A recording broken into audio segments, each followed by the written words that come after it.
नमो सिद्धाणम, नमो आयर्याणम, नमो वज्झायाणम, नमो लोये सव्वसाहुणम। ऐसो पंच नमुक्कारो सव्व पाव पणासणो मंगलाणम च सव्वेसिम पढमम हवै मंगलम।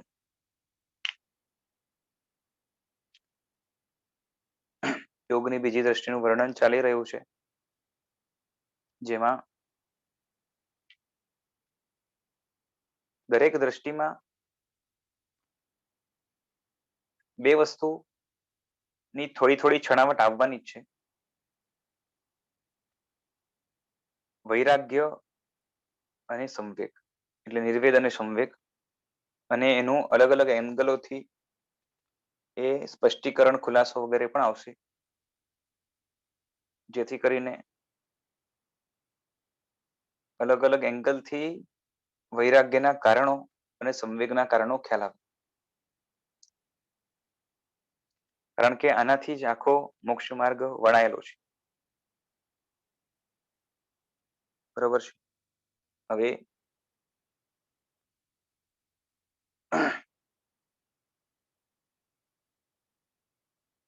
સંસારની અંદર દ્વેષ જાગવો, પોતાના સંસાર પર્યાયનો દ્વેષ જાગવો, એ બે વસ્તુથી બને છે. એક છે બહારની ઘટનાઓ કે જે પૌદ્ગલિક છે, અને એક છે આંતરિક ઘટના જે આત્મિક ભાવના દોષ રૂપ છે, એટલે આંતરિક વિકૃતિ રૂપ છે. એટલે આપણને બે દુઃખ સતાવે છે, અને એ બે દુઃખ જ કર્મબંધ વગેરેના કારણ છે. એમાં પણ આંતરિક દુઃખ મુખ્યત્વે કારણ છે. બરાબર છે. આંતરિક દુઃખનું કારણ છે અંદરમાં સડોવડતા દોષો, અને એ જ કર્મબંધ વગેરે કરાવીને બાહ્ય દુઃખોને ઉત્પન્ન કરે છે. બરોબર છે. અને બાહ્ય સુખોને ઉત્પન્ન કરીએ છીએ, જે પણ દુઃખરૂપ જ છે, આપણે જોયું છે. એટલે મૂળમાં દોષો, એનો પક્ષપાત એ વધારે હેરાન કરે છે. દોષો જેટલા હેરાન કરે છે, એટલો દોષોનો પક્ષપાત જે છે ને એના કરતા કંઈક ગણો એ હેરાન કરે છે. એનું કારણ એ છે કે પક્ષપાત એ દોષોની હારમાળા ચલાવશે, ચેન ચલાવશે, સાયકલ ચલાવશે, અને એનો અંત નહીં આવવા દે. એટલે દોષનો પક્ષપાત, મમત્વ એ ખરાબ વસ્તુ છે. એમાં પણ કેવું છે કે બીજાના દોષો એ આપણને ખટકતા હોય છે. એટલે પરના દોષનો દ્વેષ છે, અને સ્વના દોષનો મમત્વ છે, રાગ છે. સમજાય છે? આખી જીવ સૃષ્ટિ સ્વદોષના મમત્વ વાળી છે. બીજાના દોષો એને નહીં ગમે, પણ પોતાના દોષો છે એને ઘણી વાર તો ગુણ જેવા લાગે, ગુણકારી લાગે, પોતે ગુણરૂપ લાગે એવું પણ બને. અને કદાચ એ દોષરૂપ દેખાઈ પણ જાય તો એ તો નાનો દોષ છે એવું તો ચાલ્યા કરે એમ કરીને એને કાઢી નાખી, એટલે બાજુ પર સાઈડ ટ્રેક કરી નાખી. બરાબર છે? ઇગ્નોર કરે. આવું બને છે ને? એટલે આખા જગતની અંદર બધી જ આખી જીવ સૃષ્ટિ, અનંત જીવો છે, એ પોતાના દોષોના મમત્વ વાળા છે, અને બીજાના દોષ એને નહીં ગમે. પોતાના દોષોનો એને પક્ષપાત હોય છે. બરોબર છે? દોષનો જે ગાઢ રાગ છે ને, એ ગુણનો દ્વેષ પેદા કરે છે, મેન્ટેન કરી રાખે છે, અને આગળ પણ ચલાવે છે. એ આપણે પેલા પણ જોયું હતું કે ગુણનો અદ્વેષ ત્યાં સુધી નથી આવતો જ્યાર સુધી દોષનો ગાઢ રાગ છે. એટલે દોષનો ગાઢ રાગ ગુણનો દ્વેષ કરે છે. બરાબર છે? આપણામાં કદાચ એ એકાદ ગુણનો કાં તો અમુક ગુણોનો રાગ હોય, અને અમુક ગુણો એનો દ્વેષ હોય. સમજાય છે? કાં તો એમ કહીએ કે અમુક ગુણોનો અદ્વેષ હોય ને અમુક ગુણોનો દ્વેષ હોય, તો સમજી લેવાનું કે હજી મૂળથી અદ્વેષ નથી આવ્યો, અંદરમાં ઘોટાડો છે. ગુણ નહીં ગમે એકવાર ચાલશે, પણ ગુણનો જે છે ને એનાથી નફરત, ગુણનો દ્વેષ એ હશે તો નહીં ચાલે. સમજાય છે? એટલે ગુણના રાગમાં કે અદ્વેષમાં જે છે ને એ ઘોટાડો ક્યારે હોય કે અમુક ગમતા હોય, અમુક ન ગમતા હોય, અમુક ઉપર અદ્વેષ હોય, અમુક ઉપર દ્વેષ હોય, અમુક ઉપર રાગ હોય ગુણોમાં, તો ઘોટાડો છે. બરાબર છે?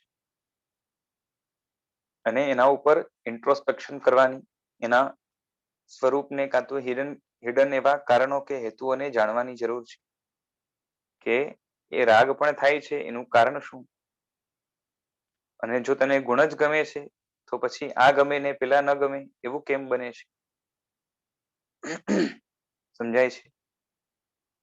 ઇન જનરલ જે આત્મિક સુખકારી હોય, આત્મામાં શાંતિ પેદા કરે, આત્માની ચંચળતા, દુઃખ, સડવડાટ, અગ્નિ, અંદરનો દાહ, એ બધું પેદા કરે એને દોષ કહેવાય. અને એના કરતા જે છે ને અંદરમાં ઠંડક પેદા કરે, અંદરમાં ધીરતા પેદા કરે, ગંભીરતા પેદા કરે, અંદરમાં ગુણોને એ જે છે ને સાચવી રાખવાનું કામ કરે, એવા જે છે બધા ગુણો છે. કેમ કે ગુણ ગુણના ટેકાથી જીવે છે.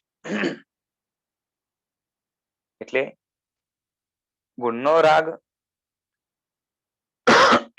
એ ગુણોના ઇવેલ્યુએશન થી થાય, અને ઇવેલ્યુએશન પોઝિટિવ જોઈએ. પાછું ગુણ સુખકારી છે એવું સમજાયા વગર ગુણનો રાગ ન જ થાય. ગુણમાં સુખની બુદ્ધિ જાગે, ગુણમાં પોતાના પ્લસ પોઈન્ટ દેખાય. એટલું જ નહીં, પરંતુ મારું અસ્તિત્વ જ ગુણ છે, ગુણમય છે, અને એનાથી જ જે છે ને મારું બધું જ છે, સુખ વગેરે બધું જ એમાં જ સમાયેલું છે. એ ખ્યાલ આવે તો એ ગુણ પરનો રાગ થાય. અને એ ગુણના રાગ જો આ રીતે હોય તો તાત્વિક કહેવાય, ગુણનો રાગ સાચો કહેવાય. એના વગર માત્ર એક ગુણથી કંઈક ભૌતિક મળી શકે એવું હોય, અંદરમાં ઊંડે ઊંડે પણ પડ્યું હોય, તો એ રાગ સાચો નથી, ગડબડ છે અંદરમાં. સમજાય છે? માનસિક શાંતિ માત્ર જોતી હોય, સંસારની અંદર ભોગોમાં ડિસ્ટર્બ ન કરે માટે ગુણો જોતા હોય, તો એ ગુણો ગડબડવાળા છે. એને આપણે સાધન તરીકે યુઝ કરીએ છીએ. બરાબર છે? એટલે એની ગુણ તરીકે, ગુણકારિતા તરીકે, સ્વયં સુખકારિતા તરીકે વેલ્યુ નથી. એટલે આ રીતે એનો ખુલાસો અંદરમાંથી જોઈએ. અતાત્વિક ગુણરાગ એ અકામ, નિર્જરા અને પુણ્ય બંધ કરાવશે. આવો ગુણરાગ રહેશે ગોટાળા વાળો. ગુણ ગમતા હોય બધા ગમે, ચલો, એક એ ગુણનો દ્વેષ ન હોય, પણ એ ગુણનો જે છે ને શું કહેવાય કે રાગ, ગુણનો જે રાગ છે એ ભૌતિકતા માટે ઉપયોગી થાય માટે થયો છે, તો ગડબડ વાળો છે. બરાબર છે? કે સાંસારિક ભોગો કે સુખો એ શાંતિથી ભોગવી શકાય, કોઈ બીજો ડિસ્ટર્બ ન કરે, પોતાને પણ મનની શાંતિ હોય તો બહુ મજા આવે.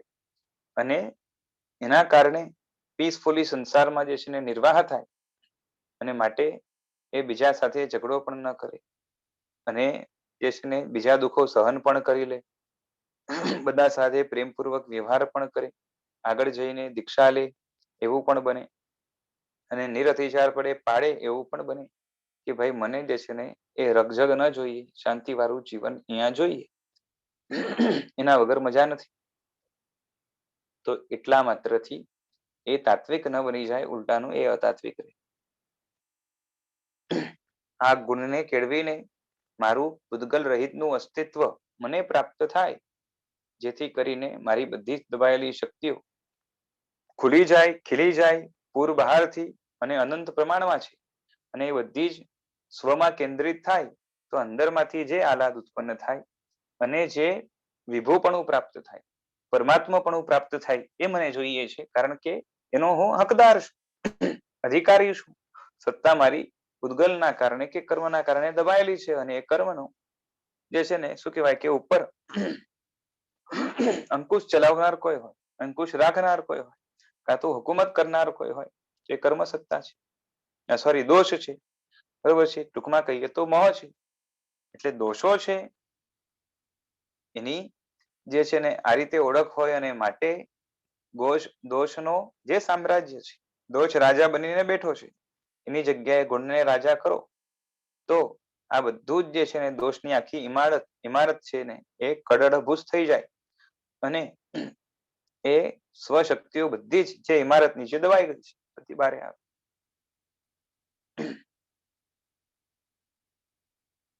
એટલે આત્મિક ગુણરાગ એ શું કરાવશે?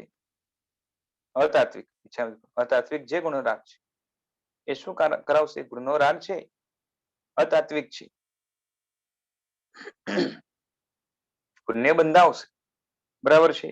કારણ કે સ્વભાવ શાંત થઈ જાય, લેશિયાઓ જે છે ને એ સુધરી જાય, એટલે એના કારણે જે સૌમ્ય સ્વભાવ તૈયાર થાય, સૌમ્ય ભાવો જે છે ને એનામાં નિર્માણ થાય, અને એના કારણે એને બંધાય પુણ્ય, બરાબર છે. ગતિ પણ સદગતિ બંધાય, બધું થાય, અને એનાથી જે નિર્જરા થાય, કેમ કે તપ આદિ પણ કરે અને ઘણો સંયમ રાખે, એનાથી નિર્જરા થાય, તો એ અકામ નિર્જરા થાય, કારણ કે એ તાત્વિક ગુણ રાગ નથી. કેમ કે આત્મા હેતુકપણું જ્યાં જોઈએ એ અહીંયા ગોઠવાયું નથી, બરાબર છે. હવે મુક્તિની જિજ્ઞાસા વાળું, મુક્તિનો કેવું છે કે મુક્તિનો પેલા દ્વેષ હતો, ત્યાં ગુણનો જ્યારે એ અદ્વેષ પેદા થયો ત્યારે પણ મુક્તિનો દ્વેષ હતો. હા, એની તીવ્રતા ઘટે, પણ મુક્તિનો હજી દ્વેષ તો ખરો. એ દ્વેષ તૂટે અપુનર્બંધક અવસ્થામાં, આગળ જઈને પેલી દ્રષ્ટિમાં મુક્તિનો રાગ પ્રગટ થશે, પણ એની પેલા મુક્તિની જિજ્ઞાસા ચરમ યથા પ્રવૃત્તિકરણમાં આવે, તો ત્યારે જે મુક્તિની જિજ્ઞાસા છે એ ગુણોને કંઈક અલગ જ એંગલથી જોશે. ચરમાવર્ત વાળો ગુણોને જોવાનો જે છે ને એનો એંગલ એ ન્યુટ્રલ જેવો છે, બરાબર છે, કે ફાયદો પણ નહીં ને નુકસાન પણ નહીં, એવા પ્રકારનો. પછી અપુનર્બંધક છે, એને ગુણની વેલ્યુ ખબર છે, અને માટે ગુણ પર એને આકર્ષણ થયું છે, પણ એટલું ખરું કે એનું આકર્ષણ બહુ મંદ છે, બરાબર છે. જિજ્ઞાસા વાળાને ગુણને જોવાની દ્રષ્ટિ જુદી છે, કારણ કે એને લાગે છે કે આમાં કંઈક છે, પણ શું છે આપણે જાણીએ જરા. લાગે તો છે કે ખજાનો અહીંયા હોવો જોઈએ, પણ હવે શું છે હજી આપણી બુદ્ધિ પહોંચતી નથી, ખ્યાલ નથી આવતો, ચાવી નથી મળતી એને ખોલવા માટે, એટલે હવે કંઈક જે છે ને કંઈક કરીને જાણવું પડશે, એટલે થોડુંક આગળ વધાય છે ત્યાં, એટલે ગુણના આકર્ષણમાં પણ ફરક પડશે, બરાબર છે. પેલી દ્રષ્ટિમાં જે છે એ તીવ્ર, એને શું કહેવાય કે પ્રીતિ છે ભગવાનની, ભગવાનના શાસનની, ભગવાનના ધર્મની, ભગવાનના જે છે ને એ આજ્ઞામાં રહેલા જે પુરુષો છે એની, આ બધાની પ્રીતિ રહેલી છે, તીવ્ર છે, સારી છે, પણ હજી અતૂટ નથી. કેવી છે? અપુનર્બંધકને પણ જે છે ને મંદ પ્રીતિ જાગે, અને પેલી દ્રષ્ટિમાં તો તીવ્ર છે, સારી છે, સારા પ્રમાણમાં છે, કેમ કે વૈરાગ્ય સહજ થઈ ગયો છે, સંવેગ જાગી ગયો છે, પણ પેલી દ્રષ્ટિમાં જે પ્રીતિ છે અતૂટ નથી, કારણ કે જેની પ્રેક્ટિસ ન હોય એનો કંટાળો આવી જાય. સમજાય છે?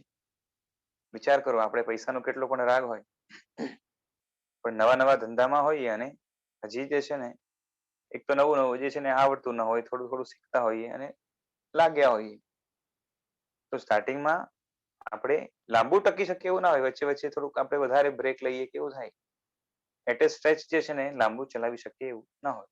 પછી જેમ જેમ યુઝ ટુ થતા જઈએ તો એ જે છે ને બળ વધતું જાય, કોન્ફિડન્સ પણ વધે ને બધું બને, બરાબર છે. અહીંયા પણ એ છે મુક્તિ, મુક્તિનું સ્વરૂપ, સ્વરૂપ જેની પાસે છે એનું અનુકરણ જે કરે છે એ બધા ઉપર રાગ છે, જોરદાર રાગ છે, બરોબર છે.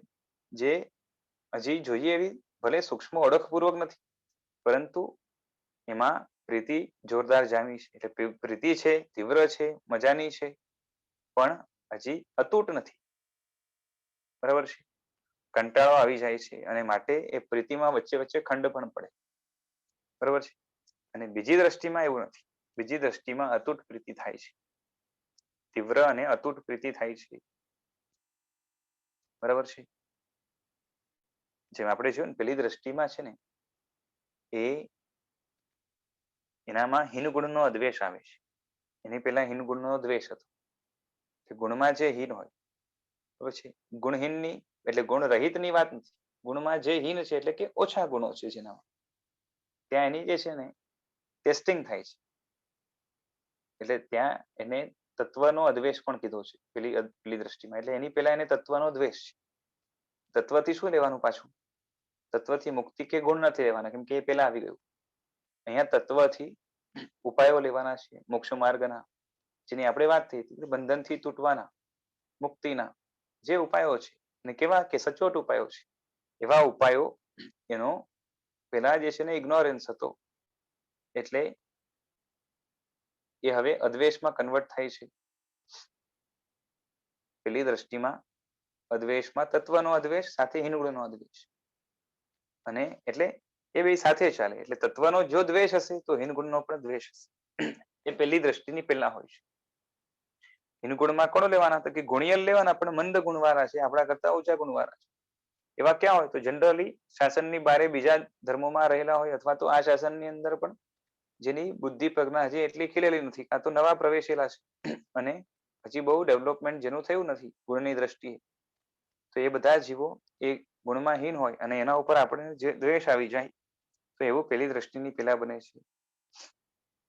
પેલી દ્રષ્ટિ પછી તો કેવું છે ખબર છે?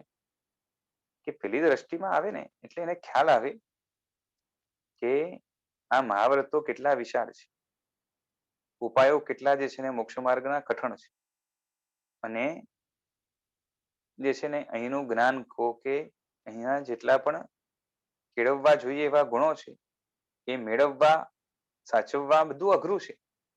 અને માટે આ જગતની અંદર થોડાક ગુણો જેમાં પેદા થાય એ તો મહાન પરાક્રમ છે. બરોબર છે. એટલે એની કદર થાય, સમજાય છે? એટલે એના ઉપર દ્વેષ ના આવે. એની પેલા જે છે ને લાગે કે ભાઈ હું આટલું કરું છું, મારામાં આટલા ધર્મ છે, એટલે બીજામાં પણ એટલું ધર્મ તો જોઈએ. એક્સપેક્ટેશન હોય. એટલે હું નિર્દોષ ક્રિયા કરું તો એની પણ નિર્દોષ હોવી જોઈએ. એટલે ગુણમાં હીન હોય એના ઉપર એને ઉપેક્ષા હતી, કે ઉપેક્ષા કરતા એમ કહીએ કે દ્વેષ હતો. પણ હવે એને થોડીક દ્રષ્ટિ સારી ખીલી છે, એટલે એનામાં એ તત્વનો અદ્વેષ, હીન ગુણનો અદ્વેષ આવ્યો. બોલો બોલો.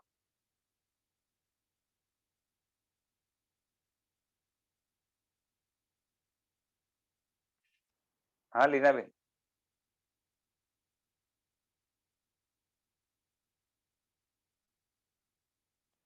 હા હવે બોલો.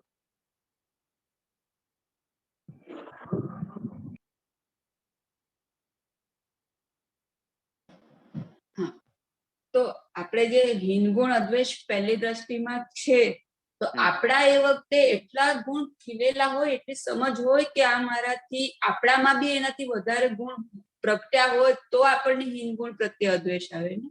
હા, એટલે આપણે જે લેવલ ઉપર છીએ પેલી એ દ્રષ્ટિમાં તો લેવલ પેલા એટલી હોય પહેલી દ્રષ્ટિમાં, મારું પૂછવું પેલી એમ. દ્રષ્ટિમાં જે લેવલ હોય એ જ લેવાનું, અચ્છા, એનાથી વધારે નહીં લેવાનું. હા એટલે જ ને. હા, પછી ઘણી વાર શું હોય કે પેલી દ્રષ્ટિમાં ક્રિયા જે છે ને એ 5મા 6ઠા ગુણ સ્થાનકની પણ હોઈ શકે ને. હા એ બરાબર. અને હજી પેલી દ્રષ્ટિમાં જે છે ને અહંકાર જેટલો ઓગળવો જોઈએ ઓગળ્યો નથી, ચોથા દ્રષ્ટિના અંતે જશે. એટલે એને હવે ઘણી ક્રિયાનો પણ જે છે ને અભિમાન વગેરે હોય, પોતાને જે મળ્યો છે એ ધર્મનો પણ જે છે ને એને એ મમત્વ હોય, જૈન દર્શનનો વગેરે. એટલે એને લાગે કે અમે ઊંચા, હું ઊંચો, મારી ક્રિયા ઊંચી, બધું લાગે. અને એટલે શું થાય છે કે પેલી દ્રષ્ટિમાં સ્વમતનો જે છે ને એક પક્ષપાત તૂટે છે, કે ભાઈ જૈન શાસનમાં હોય એ જ ગુણિયલ ને બાકી બધા ખરાબ, એવું નહીં. અને કાં તો ગુણિયલ હોય તો અહીંયા જ હોય, બાકી ના હોય, તો એ આગળ તૂટી જાય. હું જે પક્ષમાં બેઠેલો છું, હું સમજો કે અજૈન હોઉં, પેલી દ્રષ્ટિમાં અજૈન વ્યક્તિ પણ હોઈ શકે ને. હા, તો ને એને એ પર પક્ષપાત આવતો હોય છે શરૂઆતમાં આપણે જયારે હા કરતા હોઈએ છીએ હા ત્યારે. જી એ હોય જી મહત્વની આદત જ છે અનધિકાંડ. જ્યાં જે છે ને ગમી ગયું ત્યાં ચોટી ગઈ. એટલે પેલી દ્રષ્ટિમાં અધિગુણનો અદ્વેષ આવ્યો. પછી બીજી દ્રષ્ટિમાં જે છે પેલી દ્રષ્ટિમાં હીન ગુણનો અદ્વેષ આવ્યો, બીજી દ્રષ્ટિમાં અધિક ગુણીનો અદ્વેષ આવે છે. એટલે આપણે વાત થઈ એટલે ને કે હા બોલો. તમે કીધું કે પહેલી દ્રષ્ટિમાં હીન ગુણનો અદ્વેષ આવે છે, કે ત્યાં સુધી હીન ગુણનો અદ્વેષ રહે છે. દ્વેષ રહે છે. ઓકે ઓકે ઓકે, દ્વેષ રહે છે. પેલી દ્રષ્ટિ પેલા હીન ગુણનો દ્વેષ હોય. ઓકે. એને જે છે ને પોતે જે દર્શનમાં રહેલો હોય, જે માન્યતામાં રહેલો ગોટ હોય, કે ઇટ. જે ધર્મમાં રહેલો હોય, એના સિવાયનામાં થોડાક પણ ગુણ ખીલેલા હોય અને એને ગુણને જોવાની થોડીક તાકાત હતી, પણ એ તાકાત જે છે ને રૂંધાઈ જાય છે, દબાઈ જાય છે, કારણ કે ત્યાં ઉપેક્ષાનો ભાવ છે, ત્યાં એને દેખાય જ નહીં ગુણ. એટલે ત્યાં એને દ્વેષ થતો હતો. અને હવે જ્યાં જ્યાં પણ ગુણ હોય, નાના પણ ઇવેલ્યુએટ કરી શકે, બરોબર છે, એવી થોડીક પણ સારી એવી તાકાત પ્રગટ થઈ છે.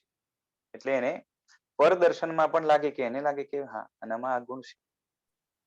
એટલે કે હું જ્યાં છું, જે મતમાં છું, જે ફિલોસોફીમાં છું, એ જ સાચા એવું નહીં. જ્યાં જ્યાં સાચું છે એ બધું જ જે છે ને મને સ્વીકાર્ય છે. અને માટે હવે જે ગુણમાં હીન હશે એના ઉપર કરુણા, એના ઉપર વાત્સલ્ય, એ એને કરવાનું મન થશે. એટલે પેલી દ્રષ્ટિની પેલા દ્વેષ હતો, પેલી દ્રષ્ટિમાં આ આવી જાય છે.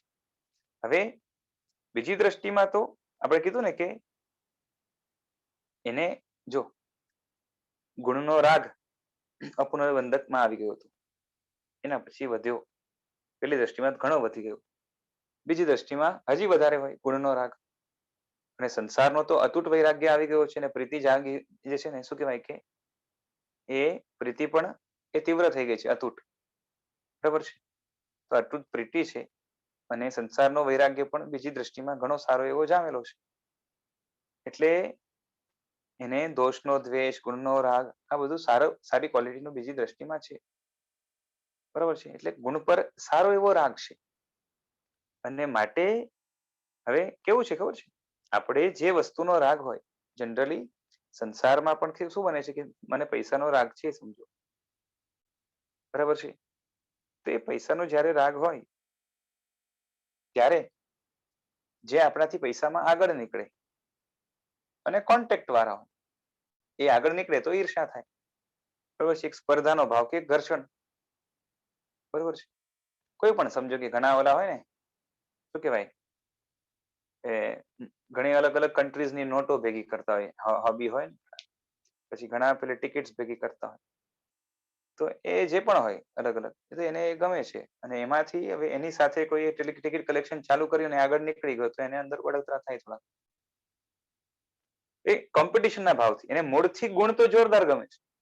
ગુણ જ ન ગમતા હોત ને તો જેમ પૈસા ગમે છે તો, અને પેલી હોબી ગમે છે તો સ્પર્ધા થાય. એ ગમતું જ નથી તો પછી શું?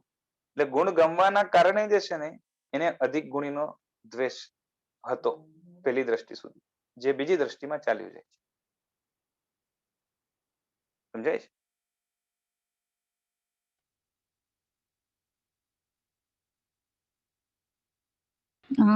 અધિક ગુણ અદ્વેષ છે, એમાં ચાર ભાવમાંથી કઈ ભાવના હોય સામેવાળા પ્રત્યે? પ્રમોદ. તો પછી રાગ થાય. અદ્વેષ હા, કેમ કીધું? રાગ આવ્યો એટલે દ્વેષ તો કહેવાય ને. તો રાગ કેમ ન કીધું ને અદ્વેષ કેમ કીધું? એટલે કેમ કે દ્વેષ હતો એ ગયો. પણ છતાં અદ્વેષ અને રાગમાં ફેર છે. એવું છે, અદ્વેષ બે રીતે આવે. કાં તો રાગ આવી જાય એના કારણે અદ્વેષ આવે, કેમ કે દ્વેષ ગયો. અદ્વેષ એટલે દ્વેષ નહીં. અને કાં તો જે છે ને એ રાગ હજી પ્રગટ નથી થયું, અને દ્વેષ છે એ ગયો, એ રીતે પણ દ્વેષ થાય. અચ્છા, એટલે મંદ કક્ષાનો રાગ એવી રીતે સ્ટાર્ટ. મંદ કક્ષાનો નહીં. જ્યાં તો કેવું છે જો, જેમ આપણે સ્ટાર્ટિંગમાં કેવું હતું કે ગુણનો અદ્વેષ આવ્યો હતો, બરોબર છે. તો ત્યારે કેવું હતું કે દોષનો ગાઢ રાગ હતો. દોષનો ગાઢ રાગ હોય તો ગુણનો દ્વેષ આવે. દોષનો રાગ થોડોક મંદ પડે એટલે ગાઢ નથી તો ગુણનો અદ્વેષ આવ્યો. એટલે એને ગુણની વાત કરો તો એને ગમે પણ નહીં ને ન પણ ગમે. બરોબર છે. ગમે નહીં એની પાછળનું કારણ એનું અજ્ઞાન છે. એને જાણ પડે, ખબર પડે અને ગુણની ગુણિયલતા સમજાય તો એને રાગ થઈ શકે. પણ નહીં રાગ થાય એનું કારણ શું છે કે એનું અજ્ઞાન છે. સમજાય છે? જ્ઞાન થઈ જાય અને પ્લસ પોઈન્ટ ખ્યાલ આવી જાય તો રાગ થઈ જાય તરત. એટલે અદ્વેષ થવાના બે કારણો છે. કાં તો સામા પક્ષે જે છે ને તીવ્રતા તૂટે એટલે અદ્વેષ આવી જાય, અને કાં તો જે છે ને આ બાજુ રાગ થઈ જાય. તેને હવે અધિક ગુણનું જે છે ને મહત્વ ખબર પડે છે અને માટે એને બહુમાન પ્રગટે છે એટલે આપમેળે દ્વેષ થઈ જાય છે. બાકી અધિક ગુણની જે છે ને એકદમ સાચી વેલ્યુ તો એને સમ્યક તો પામશે પછી પૂરેપૂરી. હાજી, ક્લિયર. આમાં છે ને હજી એક ડાઉટ છે. હીન ગુણ અને અધિક ગુણ. તો શું હીન ગુણ નો મતલબ એવું કે મારામાં 5 ગુણ છે અને બીજામાં 3 ગુણ છે તો ઈ મારાથી હીન ગુણી થયો, આવું તો આવું એટલે આવું બેસતું નથી. કેવું છે આપણે એવી રીતના ક્યારે કાઉન્ટ પણ નથી કરતા હોતા. હા, એટલે એવું થઈ ન શકે. તો કયા બેસિસ પર હીન ગુણ? તમે કાઉન્ટ કરો તો થઈ શકે પણ એવું કોઈ કરતું નથી હોતું. ખાલી એવું લાગે કે જે છે ને એ હવે સમજો કે હું તમને કહું તમે જૈન ધર્મમાં છો અને તમે દયા પાડો છો અને બીજા ધર્મમાં રહીને દયા પાડે છે, બરાબર છે? તો એ તમને શું લાગે ખબર છે કે બસ અહીંયાની દયા ઓછી પેલાની નીચી. તમારે ત્યાં જે છે ને હવે સેમ દયા હોય, ઘણી વાર તો પેલાની દયાના ભાવમાં આપણા કરતા ઊંચું પણ હોય. સામેવાળાની દયા છે ને આપણા કરતા ઊંચી હોય એવું બની શકે ને, ભાવની દ્રષ્ટિએ એ આપણા કરતા આગળ હોય એવું પણ બને. પણ કેવું છે કે એ જે જગ્યાએ રહેલો છે ને એ અહીંયા કરતા હીન છે. સમજાય છે? તમે જૈન છો અને એ પેલો અજૈન છે, અને જે ફિલોસોફીની દ્રષ્ટિએ કહો કે દયાના ભાવ એકદમ સ્પષ્ટ લાવી શકે એવી ફિલોસોફી તમારી પાસે છે, એની પાસે નથી. પણ તમને ખબર નથી કે એ પોતાના બળથી એ ઘણો આગળ નીકળી ગયો છે. એની શાસ્ત્રમાં જે મર્યાદા છે એના કરતા એ આગળ નીકળી શકે ને. અને ઘણી વાર તો એવું થાય કે એના શાસ્ત્રમાં જેટલા પ્રકારની જેવી દયા બતાવી છે આપણે અહીંયા ભલે ઊંચી બતાવી છે પણ આપણે એ લેવલ સુધી ના પહોંચ્યા હોય. તો એ રીતે પણ એ જે છે ને એ ઊંચો હોઈ શકે, પણ આપણી દ્રષ્ટિએ એને આપણે જે છે ને એમ લાગે કે એ થોડોક જે છે ને શું કહેવાય કે ડાઉન કક્ષામાં રહેલો છે માટે ત્યાંનો જીવ જે છે ને ડાઉન છે. એટલે હીનતાનો ભ્રમ હોય તો પણ હીન ગુણ દ્વેષ કહેવાય. બરોબર છે? અને ઘણી વાર ખરેખર ડાઉન હોય એવું પણ બને કે ભાઈ આપણે એની સાથે વાત કરીએ અને ખબર પડે કે ભાઈ તું દયા પાડે છે એનું કારણ શું, બરોબર છે? અને જે કારણો બતાવે એના કરતા આપણા પાસે વધારે સ્પષ્ટતા હોય તો એના કારણ સારા હોય, બરોબર હોય, પણ હજી જે એડિશનલ જોઈએ અને એમાં જે બળ જોઈએ એમાં ન દેખાતું હોય તો પરિચયથી એ ખ્યાલ આવે કે ભાઈ આને આટલું ઓછું છે. તો હવે ઓછું હોય એની ઠેકડી ઉડાવવાનું, કાં તો હસવાનું મન થાય, કાં તો એને ઇગ્નોર કરી, કાં તો નીચો ગણી, તો એ બધા દ્વેષના ભાવ છે.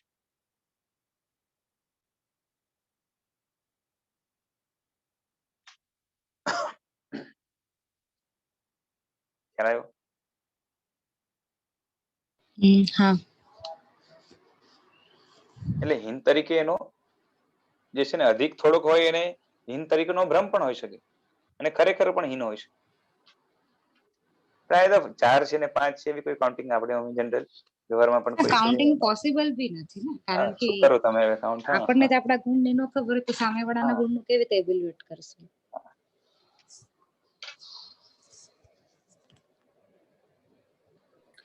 સો બીજા ધર્મના લોકો હોય એ પહેલી કે બીજી દ્રષ્ટિમાં હોઈ શકે? હા, ચોથી દ્રષ્ટિ સુધી હોઈ શકે. ઓકે, પણ કેમ કે જૈનાનો કે કંદમૂળ નહીં ખાવાનું એવું તો ત્યાં કોન્સેપ્ટ જ નથી આવતો. એ બધું ચોથી દ્રષ્ટિમાં દૂર થાય બધા ભ્રમો એન્ડમાં. એટલે પછી 5મીમાં સમ્યક દર્શન પામે એટલે એ પછી બીજા ધર્મમાં ના હોય પછી. ઓકે, પણ એટલે ત્યાં સુધી ભલે એ બધી ક્રિયા ચાલુ હોય પણ તો પણ આગળ દ્રષ્ટિમાં પહોંચી શકે. હા, એટલે બધા દર્શનો નહીં એમ. ક્રિશ્ચિયન કે મુસ્લિમ છે તો એ લોકો પાસે એ ફિલોસોફી નથી, મોક્ષનો કન્સેપ્ટ નથી, વૈરાગ્યનો બેસિક વૈરાગ્યનો છે, તાત્વિક વૈરાગ્યનો કન્સેપ્ટ નથી. નહીં, પણ જેમ કે સપોઝ કોઈ વૈષ્ણવ છે અને હા. બીકોઝ એમના ધર્મમાં કંદમૂળ નહીં ખાવાનું એવું કોઈ છે નહીં, તો એ બધું ખાતો હોય પણ એ બધું ભાવથી જો સારું એક હોય. વાત સમજો, આચારની વાત છે એ બધું જે છે ને એ Okay. આગળ આવશે. Okay okay. હમણાં તો જે છે ને આખું મુખ્ય જે છે ને સંવેગ અને નિર્વેદ ઉપર ચાલશે કે સંસાર તમને કેવો લાગે છે. તો એ લોકોની ફિલોસોફી પણ જે છે ને આખો સંસાર ખરાબ કે છે, બરોબર છે, અને મોક્ષમાં જ પરમ સુખ, પછી જેટલી વ્યાધિઓ છે, આદિ વ્યાધિ ઉપાધિ બધું એ બધું સંસારમાં છે, એ બધું ટળે અને કમ્પ્લીટલી કાયમ માટે ટળે તો મોક્ષ મળે. તો એ લોકોની ફિલોસોફી એ જ છે. પછી એ ન ભણ્યા હોય ને એ વાત જુદી છે, બરોબર છે, એમને ખાલી એ વૈરાગ્ય વગર ત્યાં કેટલી પણ ભક્તિ કરે કે કંઈ પણ કરે એનો અહીંયા પણ અર્થ નથી ને ત્યાં પણ અર્થ નથી. બરાબર છે. ઓકે. હા, બાકી જો યમ નિયમ વગેરે જે પણ છે એ બધું ત્યાં પણ છે. હવે સમજો કે મહાવ્રત છે, બરોબર છે, તો આખા મહાવ્રત આપણે જેમ સ્વીકારીએ છીએ કે કોઈ પણ જીવ આપણા થકી દુઃખી ન થવો જોઈએ, બરોબર છે, તો એ લોકો એમ નહીં કે કોઈ દુઃખી થવો જોઈએ.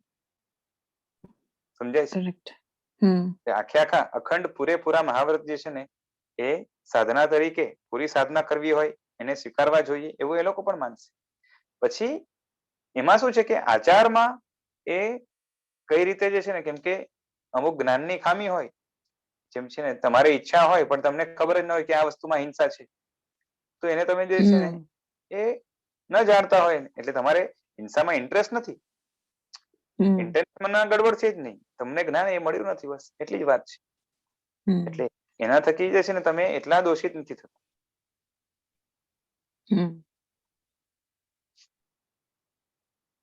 એટલે ન જાણવું એવું નહીં સમજવાનું પાછું. અજ્ઞાન પ્લસ પોઈન્ટ નથી.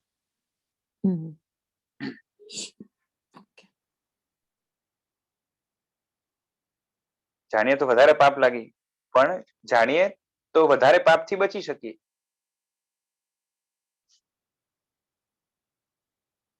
બરાબર છે, જાણવાથી ઓછું, ન જાણવાથી ઓછું પાપ લાગે, જાણવાથી વધારે પાપ લાગે, પણ ન જાણવું એવો ભાવ છે એનાથી ઘણું વધારે પાપ લાગે, અને સાથે સાથે જાણેલું હોય તો પૂરેપૂરા પાપથી બચી શકાય. એટલે જ્ઞાન તો હંમેશા પ્લસના પલ્લામાં જ આવશે.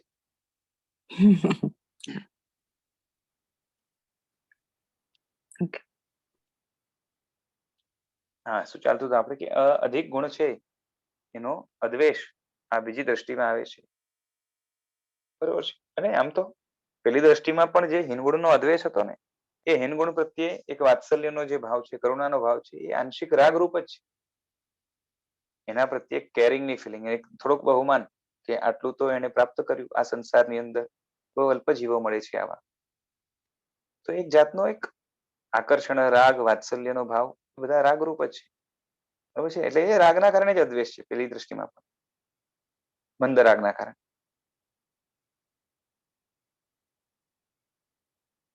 સમજાય છે?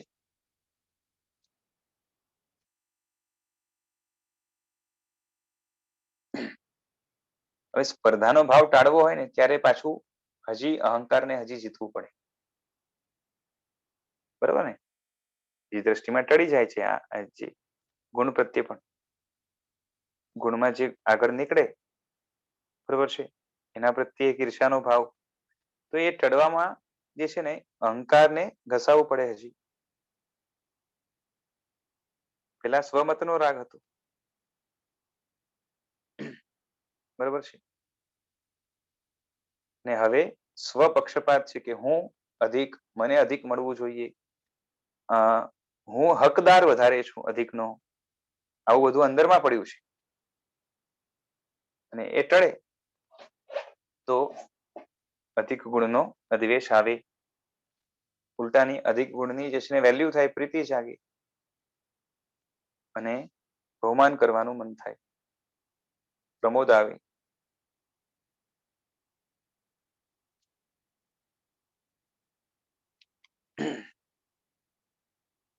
સમજાય છે?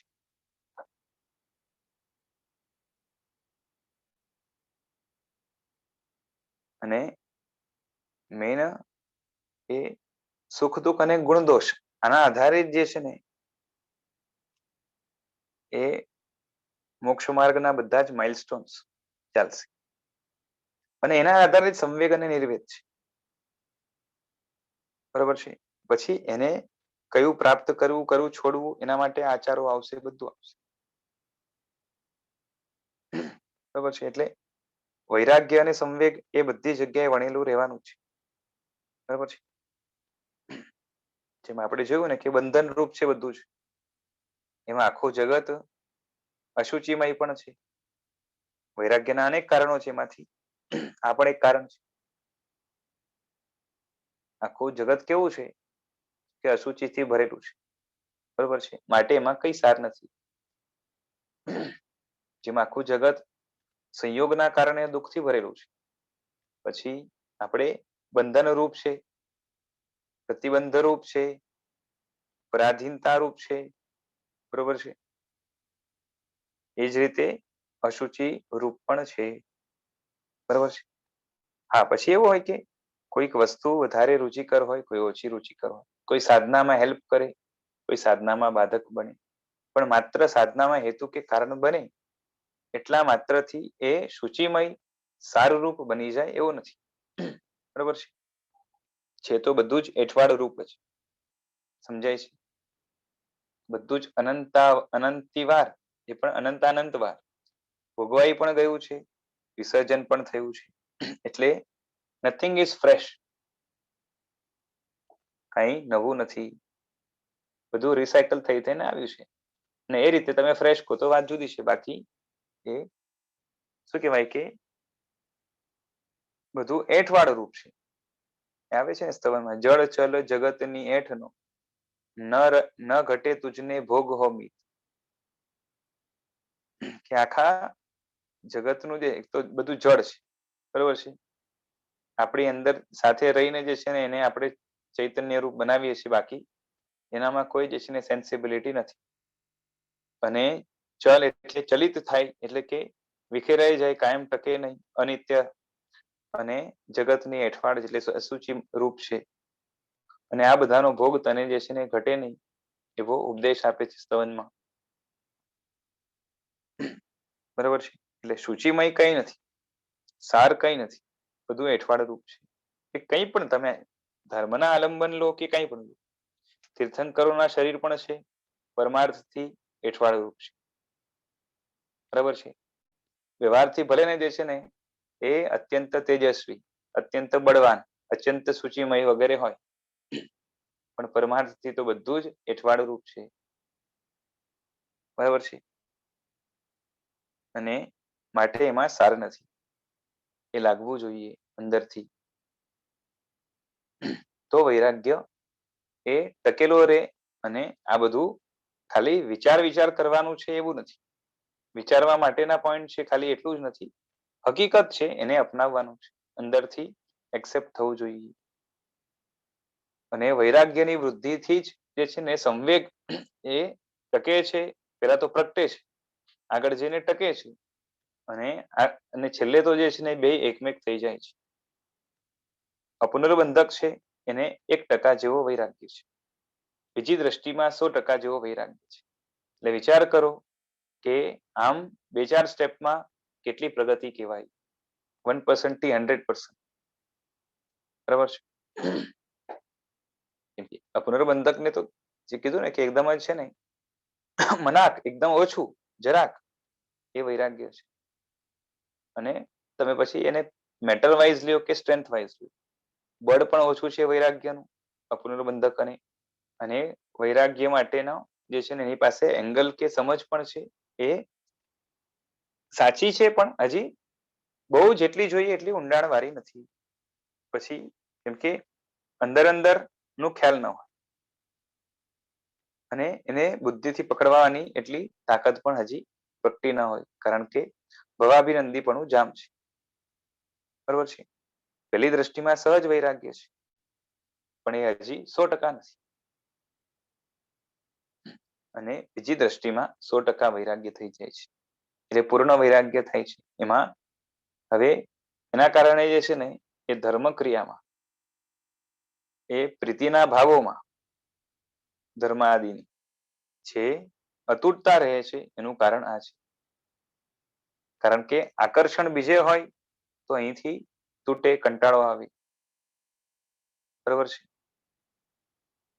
સંસારની અંદર કેવું છે કે વૈરાગ્ય એ નથી થતો, એનું કારણ આપણે સારરૂપતા, ત્યાં આપણે શક્તિનો અહેસાસ, જે છે ને સુખની પ્રાપ્તિ થશે એવી કલ્પના વગેરે ઘણું બધું, શુચિરૂપતા, પછી જે છે ને ત્યાં એના આલંબનથી આપણે તાજગી, ફ્રેશનેસ, પછી એમાં જ બધું જ રહેલું છે એવો અંદરમાં ભ્રમ છે. બરાબર છે. સંસારમાં આપણે જેટલું પણ સારું રૂપ લાગે, સુખરૂપ લાગે, જે પણ છે એ બધું જે છે ને એ કન્ડિશનલ છે. બાકી કન્ડિશન બદલાય એટલે વ્યક્તિ બદલાય, પરિસ્થિતિ બદલાય, ભાવ બદલાય એટલે તમારા માટે એ જ સુખ નું સાધન દુઃખ રૂપે બની જાય. બરાબર છે. આપણા માટે જગતમાં કોઈ પણ ભૌતિક વસ્તુ સારી છે જ નહીં. બરોબર છે. અમુક અવસ્થામાં એ સારી જે છે ને એ બને છે. એ પણ કઈ રીતે, તો કે એની ખરાબી સારી ઓછી થાય એટલે ઓછી ખરાબ થાય એટલે એને આપણે સારી માની. બાકી એમાં કોઈ ખાસ એવો સાર હોતો નથી. બરાબર છે. કન્ડિશનલ છે બધું. જેમ છે ને ગધેડાને ગધેડી ગમે પણ માણસની સ્ત્રી ન ગમે. બરાબર, કેટલી પણ સુંદર હોય કે દેવી હોય. બરાબર છે. પણ એમ એ જે છે ને માણસ થાય તો એ પાછે ગધેડી નહીં ગમે. બરાબર છે. એટલે એની માટે ત્યારે ગધેડી સાર છે પણ એ કાયમ માટે સાર નથી. સમજાય છે? એટલે ઉપયોગી વસ્તુઓ એટલા માત્રથી સાર થાય એવું નથી. એ ટેમ્પરરી થોડાક ટાઈમ માટે સુખ મળે એનાથી સાર થાય તો કે ટેમ્પરરી સાર છે, એટલે કાયમ માટેનું સાર નથી, એટલે અસાર જ છે. એ જ વસ્તુ દુઃખરૂપ બની જાય માટે હવે એની અસારતા વિચારી જોવા. બરાબર છે. આત્મામાંથી જે છે ને એ વૈરાગ્ય પ્રગટે નહીં, કાં તો ટકે નહીં. એની પાછળનું કારણ છે અંદરમાં રહેલું ભવાભિનંદીપણું. ભવાભિનંદીપણું સાવ નહોતું ગયું એવી અવસ્થા, સાવ એવી જે અવસ્થા હતી એ અપુનર્બંધકની પેલાની, અને એ જાય એના માટેનું બેકગ્રાઉન્ડ ચરમાવટથી તૈયાર થવાનું ચાલુ થયું. અને થોડુંક 1% જેવું ભવાભિનંદીપણું ખસ્યું એટલે અપુનર્બંધક દશાની અંદર 1% જેવો વૈરાગ્ય આવ્યું. હજી પણ ભવ, સંસાર જે જોઈએ એવો અસાર નથી લાગ્યો. બરાબર છે. એ પ્રોપર લાગવાનું તો બીજી દ્રષ્ટિમાં બને છે. 100% વૈરાગ્ય આવે. બરાબર છે. પછી એમાં હજી સૂક્ષ્મતા આવે એટલે એની સ્ટ્રેન્થ વધે અને પછી અભ્યાસ પણ વધે એના કારણે, વૈરાગ્યનું ચિંતન વગેરેના કારણે. એટલે એમાં હજી સ્ટ્રેન્થ આવે અને એને અનુરૂપ એ જે કંઈ પણ શક્તિ મુજબ એ વ્રતાદિનું પાલન કરે એમાં, એના કારણે પણ વૈરાગ્યમાં એમાં બળ મળે. એટલે અપુનર્બંધકને ભવાભિનંદીપણું કેટલું તૂટ્યું, તો કે 1% જેવું તૂટ્યું. અને માટે 1% જેવો વૈરાગ્ય આવે. કેમ કે ભવાભિનંદીપણું ને વૈરાગ્ય સામસામે છે. બરાબર છે. કોઈ પણ વસ્તુની સારપણું, બરાબર છે, ભૌતિક હોય કે કઈ પણ હોય, એનું સારપણું કેનાથી નક્કી થાય? એના ગુણધર્મથી નક્કી થાય. બરાબર છે. અને સંસારના કોઈ પણ પદાર્થમાં એવા ગુણધર્મ ક્યારેય નહીં મળે કે જે તમને હંમેશા એ સુખ જ આપે કે સુખનું જ કારણ બને. સમજાય છે? મને એક વાત કહો કે દેરાસર કે જીન પ્રતિમા કે એ ધાર્મિક પુસ્તકો કે ગ્રંથો કે સાક્ષાત તીર્થંકરો લ્યો ને કે ગણધરો, એ હંમેશા સુખનું જ કારણ બને એવો નિયમ ખરો? શું કહું છું?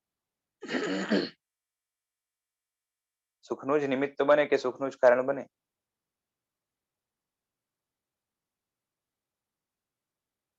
ભૌતિક પદાર્થો તો જે છે ને એ સુખ દુઃખના કારણ બનતા હોય છે. હું ધાર્મિક વસ્તુઓની વાત કરું છું કે ધાર્મિક વ્યક્તિઓની વાત કરું છું. શું કહું છું?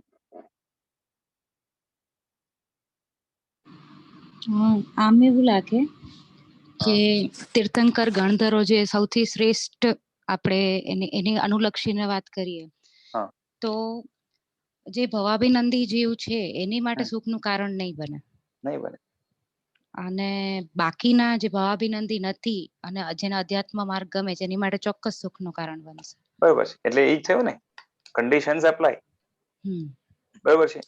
એટલે સંસારની કોઈ પણ, ખાલી આપણે એ જ છે કે આ વ્યક્તિઓ જે છે ને, જો કેવું છે, તીર્થંકરના આલંબનથી ભવાભિનંદી હોય, એ પણ અતાત્વિક વૈરાગ્યથી પુણ્ય બંધ કરીને સુખ પામી શકે. બરોબર છે, ભૌતિક. હા. સમજાય? પણ એમાં પણ જે છે ને એકાંતથી ભૌતિક સુખનું પણ કારણ બને હંમેશા તીર્થંકરો, એવું નથી. બરોબર છે. આ સંગમ છે, ભગવાનનું નિમિત્ત પામીને શું કર્યું? ભવો વધાર્યા, દુઃખ વધાર્યું, પાપ જે છે ને બાંધ્યા. એટલે એ નિમિત્ત જે છે એનાથી તમે પુણ્ય જ બાંધો એવું જરૂરી નથી. બરોબર છે. એનાથી શુદ્ધિ જ કરી શકો એવું જરૂરી નથી. એટલે ત્યાં પણ કન્ડિશન તો છે. એટલે ભૌતિક કોઈ પણ પદાર્થ, ભગવાન પણ જે છે ને સાક્ષાત આપણને મળે છે ભૌતિક રૂપે, ત્યાં હાથમાં એનો નથી મળી જતો. બરોબર છે. પછી ભગવાનનો ઉપદેશ છે એને પણ ઘણા લોકો ઊંધી રીતે લઈને પોતાનું ઘણું નુકસાન કરે છે. બરોબર છે, પાખંડીઓ વગેરે. એટલે એકાંતે સુખ બને એવું નથી. એ રાઈટ વે માં જાય તો સુખનું કારણ બને. બરોબર છે. અને એ તો બધે જ લાગુ પડશે. સમજાય છે? જ્યારે આત્મિક કોઈ પણ ગુણ લો, બરોબર છે, એ તત્કાલ સુખ ન આપે એવું ક્યારેય ન બને. અને આત્મિક કોઈ પણ દોષ લો, એ તત્કાલ જે છે ને દુઃખ ન આપે એવું પણ ન બને. બરોબર છે. હા. એટલે સારપણું ક્યાં છે?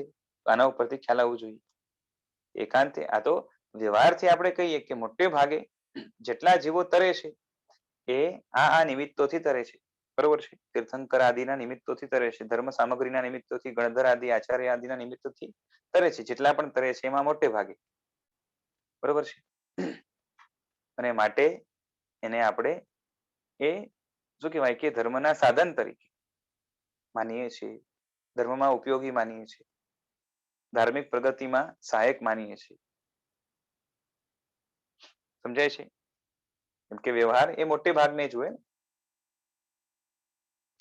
વ્યવહાર ક્યારે પણ કેના આધારે થાય?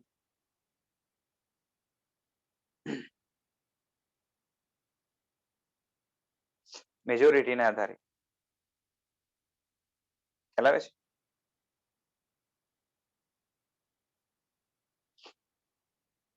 જેમ છે ને એ લગ્ન માટે છોકરી નક્કી કરવી હોય છોકરા માટે, તો વ્યવહાર શું છે? મુખ્ય વ્યવહાર શું છે? છોકરો પોતે નક્કી કરે કે મા બાપ?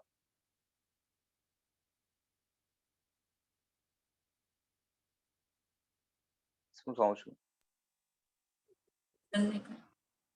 હા, મા બાપ છોકરાને નક્કી. પસંદ નહીં કરે. બરોબર ને? છોકરાને પસંદ પૂછે, બરોબર છે, એ જે છે ને હંમેશા પૂછે એવું નથી. પણ જનરલ પરંપરા આપણી એ જ છે કે મા બાપ નક્કી કરે. અને એનું કારણ શું છે? કે મા બાપમાં જેવી મેચ્યોરિટી છે એવી છોકરામાં, છોકરો ઇમેચ્યોર છે એવી વાત નથી કરતો, પણ મા બાપમાં જે મેચ્યોરિટી છે એવી છોકરામાં નથી, કારણ કે એની પાસે અનુભવ વગેરે બધું હોય. બરાબર ને? આ કારણથી મા બાપને નક્કી કરવાનું એ છે ને અધિકાર પણ છે અને બધું છે. હવે આ જે નિયમ છે એ મેજોરિટીને લઈને છે.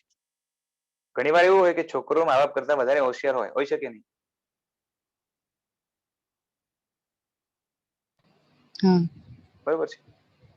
આમ છતાં પણ સમાજમાં રૂલ શું છે એ મા બાપ નક્કી કરે. એટલે લવ મેરેજ છે એ એક્સેપ્શનમાં ગણાય. બરોબર છે. હમણાં તો બધી પથારી ફરી ગઈ છે. જી, હું એ જ કહેવાની હતી. હવે તો અરેન્જમાં બધું એવું જ છે. હા હા. અને હમણાં તો જો, હવે તો છે ને મા બાપે મેચ્યોર નથી હોતા અને છોકરા મેચ્યોર નથી હોતા. બરોબર છે. એટલે પેલી ઘરવાળી આવે એ પણ મેચ્યોર ના હોય અને એના છોકરા મેચ્યોર ન, બધું ચાલ્યા કરતું. બરોબર છે.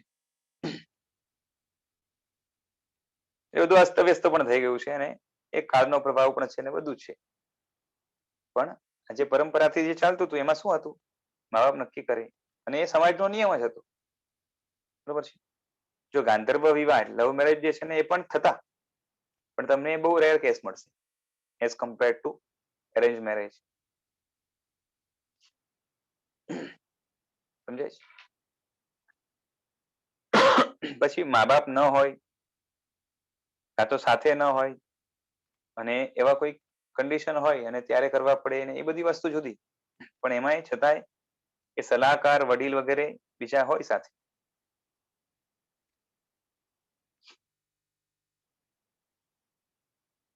એટલે મારે તો એટલું જ કહેવું હતું કે વ્યવહાર ક્યારે પણ મેજોરિટીની આધારે નક્કી થાય.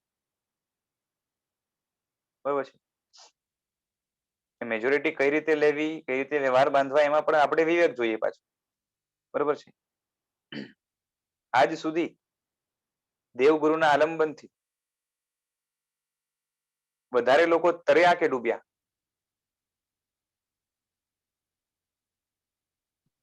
તર્યા નહીં, ડૂબ્યા. એટલે સુખ એટલે ધર્મ કરી પણ અતાત્વિક ધર્મ કરીને પુણ્ય મેળવીને એવી રીતે. એ જ કહું છું, હું તો નિમિત્તની વાત કરું છું. દેવગુરુ સામે હતા, પછી રાગ કર્યો કે દ્વેષ કર્યો, જે કર્યું સામે દેવગુરુ હતા, એનું આલંબન લીધું છે. બરોબર છે. આજ સુધી દેવગુરુના આલંબનથી જેટલા લોકો તર્યા છે એના કરતા કઈક ઘણા ડૂબ્યા છે. બરોબર છે. એ રીતે વ્યવહાર ના કરવાનો હોય. જેને મોક્ષમાં જવું છે એને આલંબન કઈ રીતે લેવું કે આજ સુધી જેટલા મોક્ષમાં ગયા એમાંથી એને કયા આલંબન લીધા હતા? તો મોટા ભાગના જીવોએ દેવગુરુ ધર્મનું આલંબન લીધું હતું. માટે જેને મોક્ષમાં જવું હોય એના માટે ઇફેક્ટિવ, બરોબર છે, એ કારણ શું હોય છે? દેવગુરુ ધર્મનું આલંબન. દેવગુરુ ધર્મના આલંબન વગર મોક્ષમાં જનારા બહુ ઓછા હોય છે, મરુદેવા માતા વગેરે જેવા. ખ્યાલ આવે છે? હાજી. એટલે વ્યવહાર કઈ રીતે નક્કી કરવો એની માટે પણ વિવેક જોઈએ. તો કોઈ એમ કે ભાઈ દેવગુરુના આલંબનથી મોટા ભાગના લોકો તો ડૂબ્યા છે, તો પછી દેવગુરુનું આલંબન શું કામનું? ખબર છે? તો ત્યાં રસ્તો રિઝલ્ટ થી ચાલુ કરવાનો, કે આ રિઝલ્ટ આવ્યું એમાં મેજોરિટી કારણ શું હતું?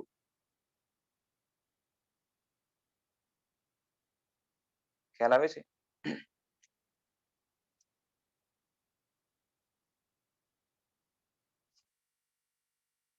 જેમ ધંધામાં સક્સેસફુલ જેટલા માણસો હોય બિઝનેસમાં, તો જે સક્સેસફુલ માણસો જેટલા હોય એને શું કર્યું હતું?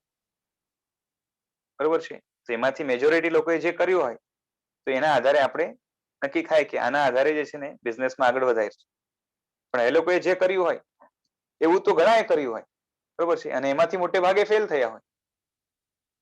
સમજાય છે? બિઝનેસમાં આગળ વધવું હોય તો જે છે ને પ્લાનિંગ કરવી પડે, ટીમ બનાવવી પડે, પછી જે છે ને સાથે અમુક લોકો લાગે, અમુક ઓળખાણ જોઈએ, અને જૂનો કઈ જોબ હોય તો એ જોબ છોડી દેવો પડે, ફૂલ ટાઈમ આપવું પડે, મગજનું દહીં કરવું પડે, આ બધું કરવું પડે. બરોબર છે. તો જે છે ને સક્સેસફુલ બિઝનેસમેન બનાય છે. આ જનરલ સંસારનો નિયમ કહો. બરોબર છે. હવે આ બધા કન્ડિશન છે. હવે આવી કન્ડિશન તો જે છે ને કેટલા લોકો જોબ છોડીને આ બધું કરતા હોય છે, અને એમાંથી મોટા ભાગે ફેલ થાય છે, અને બહુ ઓછા લોકો સક્સેસફુલ બિઝનેસમેન બનતા હોય છે. બરોબર છે. તો એ રીતે આપણે કઈ નક્કી ના કરવાનું કે આમાં તો આ રસ્તેથી તો ફેલ થાય છે મોટે ભાગે. બરોબર છે. એમ નક્કી ના કરવાનું. નક્કી કઈ રીતે કરાય? જે સક્સેસફુલ થાય છે એમાંથી મેજોરિટી કયો રસ્તો અપનાવ્યો તો કે આ જ રસ્તો. તો આપણે આ રીતે કરવાનું. ખ્યાલ આવે છે?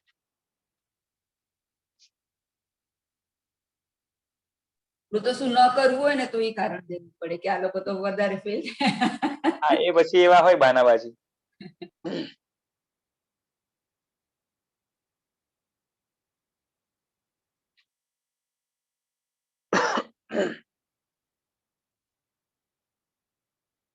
એટલે સંસારની જે અસારતા છે એમાં હજી એક કારણ તરીકે એના અશુચિમયતા એનો ઉપયોગ હોવો જોઈએ, એટલે કે એનું ધ્યાન હોવું જોઈએ. જેમ જેમ અસારતા ખ્યાલ આવે ને એમ ભવાભિનંદી પણ તૂટે, અને ભવાભિનંદી પણ તૂટે એટલે વૈરાગ્યને ઘૂસવાનો ચાન્સ પડે. વૈરાગ્યના આધારે જે છે ને સંવેગ વગેરેની ઇમારત બંધાય. એટલે પાયો જ વૈરાગ્ય છે. અને જેટલો મજબૂત હશે પાયો અને જેટલો વિશાળ હશે એટલી જે છે ને ધર્મની આરાધનાની અને ધર્મના ફળોની જે છે ને ઇમારત એ જણાશે, મોટી થશે, સ્ટ્રોંગ થશે. બરાબર છે. એટલે આપણે એને ધ્યાનમાં રાખવાનું. એટલે જેટલા પણ વૈરાગ્યના કારણો છે એનું ચિંતન, એટલે પોઈન્ટ્સ નોટ કરીને રાખવાના, એનું પછી એના ઉપર ચિંતન કર્યા કરવાનું. અને ચિંતન એ છે ને એ જે હકીકત છે એનું જ કરવાનું છે. બરાબર છે. ઘણા બધા એંગલ તમે સમજો કે ઇન્દ્રિયો છે, ઇન્દ્રિય છે એના ઉપર ભરોસો કરીને આપણે પોતાના રાગને વધારીએ છીએ, એની અપેક્ષાઓ પૂરી કરી, બધું છે. બરાબર છે. અને એના કારણે આપણું ભાવાભિનંદીપણું વધે છે. તો હવે શું કરવું? તો કે એના સ્વરૂપને ઓળખી લેવું કે ઇન્દ્રિય જે છે ને એને શાસ્ત્રમાં મહાધૂર્ત કહી છે. ઇન્દ્રિયો કેવી છે કે મહાધૂર્ત છે અને એનું કામ જે છે ને ઠગવાનું છે. ઇન્દ્રિયોથી જ્ઞાન થાય, 5 ઇન્દ્રિયોથી જ્ઞાન થાય, પણ એ આપણને એ વિષયોનો એવો નશો લગાવે, ભ્રમની અંદર રાખે. એટલું જ નહીં, જે જ્ઞાન થાય એ પણ ભ્રામક થાય, કારણ કે ઇન્દ્રિયોથી થતું જ્ઞાન જે છે ને એ ખોટું છે. બરોબર છે. જરાક કપરું લાગે પણ એ જે છે ને તમને ઝટકો લાગશે કે એવું કેવું, પરંતુ કેવું છે કે ઇન્દ્રિયથી થતું જ્ઞાન એક તો વિકૃત છે. વિકૃત એટલે શું? કે એ જ્ઞાન થાય છે એમાં લાગે છે સહાય સીધી આત્માની નહીં, પરંતુ પૂતગલ. એટલે વિકૃત જ્ઞાન છે, સ્વાભાવિક નથી. બીજા નંબરે એ જ્ઞાન અધૂરું છે, કેમ કે આંખ છે માત્ર એનું કલર જોવાનું કામ હશે, બાકી કઈ નહીં બતાવે, એટલે અધૂરું બતાવશે. 5 ઇન્દ્રિય મળીને અમુક જે છે ને કોમ્બિનેશન થઈને જે છે ને એ જ્ઞાન થાય, એટલે એમાં થોડુંક શું કહેવાય કે થોડુંક એમાં વધારો આવે, એ પણ પાછે અધૂરું તો રહેવાનું છે. પછી મનનું ચિંતન એ બધું ભળે અને એમાં વાસ્તવિકતા જેટલી હોય એનાથી એ જ્ઞાનમાં જે છે ને સમ્યકપણું આવે. બાકી એકલી ઇન્દ્રિયથી ક્યારેય સમ્યક જ્ઞાન થઈ ન શકે. તમે વિચાર કરો કે 5 ઇન્દ્રિય હોય અને મન ન હોય, એને ક્યારેય પણ સમ્યક દર્શન થતું નથી. બરાબર કે નહીં?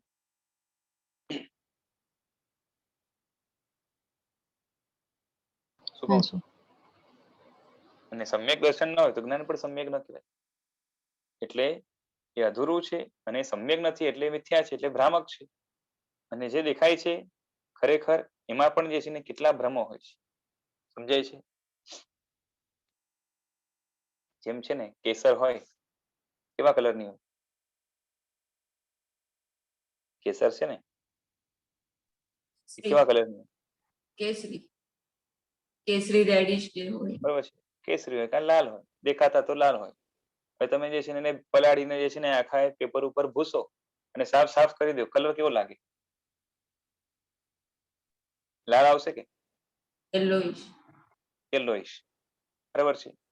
હવે એમાં કઈ યલો જેવું હતું નહીં, પણ યલો આવી ગયું. અને લાલ જેવું કઈ નહીં રહે. તમે દૂધમાં નાખી દો, આખી ખતમ કરીને પીસ કરીને જે છે યલો આવશે કલર. બરાબર છે. પછી એ ગોલ્ડ વગેરે છે, સોનું છે, તમે સોનેરી કલર દેખાય. એને ટીપીને માઇક્રોસ્કોપમાં જો તો એનું કલર અલગ લાગે, પિંક જેવું લાગે. બરાબર છે. આમાં વાસ્તવિક શું ને ભ્રામક શું? સમજાય છે? અંદરમાં જે છે દેખાતું નથી, દેખાય છે એ અંદરમાં કેટલું છે, બહાર કેટલું છે ખ્યાલ નથી આવતો, અધૂરું છે. કેટલા જે છે ને ભ્રમો એમાં થાય. બરાબર છે. અને પાછી પરોક્ષ છે, પ્રત્યક્ષ નથી, કારણ કે એમાં સહાય લાગે છે પૂતગલોની. અને એમાં જેટલું જે છે ને એકદમ સ્પષ્ટ, એકદમ બારીક, એ કશું દેખાવાનું નથી. અને એ દેખાડશે તો પણ શું, એક જ પાસું દેખાડશે, એટલે એ અધૂરું છે, માટે પણ મિથ્યા કહેવાય. એટલે ઇન્દ્રિયો ઉપર ભરોસો રાખવા જેવો નથી. બરાબર છે. જ્ઞાનની દ્રષ્ટિએ પણ એના માટે ઘણા બધા જ્ઞાનનું ચિંતન વગેરેનું સમન્વય કરવું પડે, ત્યારે જેને સમ્યક જ્ઞાન બને. ખ્યાલ આવે છે? અને વિષયોની આસક્તિની દ્રષ્ટિએ, આકર્ષણની દ્રષ્ટિએ, વિષયોની ભૂખની દ્રષ્ટિએ તમે કહો તો એ ઇન્દ્રિયો આપણને જે છેતરે છે અને એના કારણે જે દુઃખો પેદા થાય છે, જે મોહવૃદ્ધિ થાય છે, જે સંસારનું સર્જન થાય છે, એમાં મોટો ભાગ ભજવનાર કોઈ હોય તો એ ઇન્દ્રિયો છે. મનને પણ સ્ટિમ્યુલેટ કરનાર કોઈ હોય તો ઇન્દ્રિયો છે.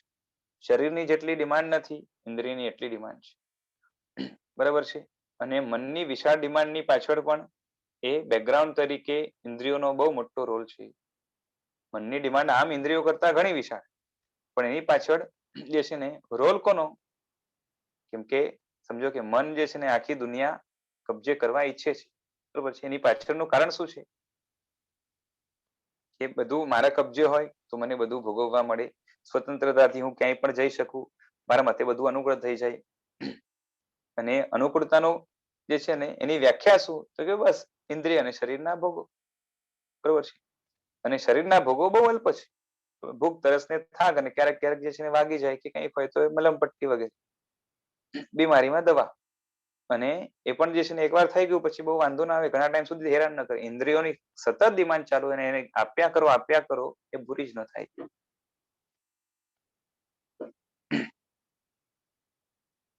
સમજાય છે?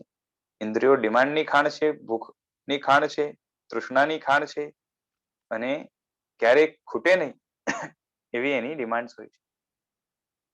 એક માંગો, બીજું એક આપો, બીજું માંગે, બીજું આપો, ત્રીજું માંગે, 4-5 આપ્યા પછી પાછું પેલું પાછું માંગે. બરાબર છે. પાછી પાંચે ઇન્દ્રિયની ડિમાન્ડ જુદી, દરેક ભવની અંદર એની ચોઈસ જુદી, એટલે ક્યારેય પૂરી ન થાય. કે હવે ઘણું આપ્યું ધરાઈ રહીને હવે જે છે ને હવે કઈ એને જોતું નથી, એવું ક્યારે બનતું નથી. કારણ કે પૂતગલનો સ્વભાવ છે, એની ચંચલનાના કારણે આ બધું બનતું હોય છે. માટે એના ઉપર ભરોસો કરવા જેવો નથી. અને માટે ઇન્દ્રિય જનિત દુઃખ, એનાથી જનિત જે છે ને ભ્રમને ટેકો, એ બધું દૂર કરવું હોય તો સંસારાતીત અવસ્થા પ્રાપ્ત કરવી પડે, અને માટે સંસાર અસાર છે.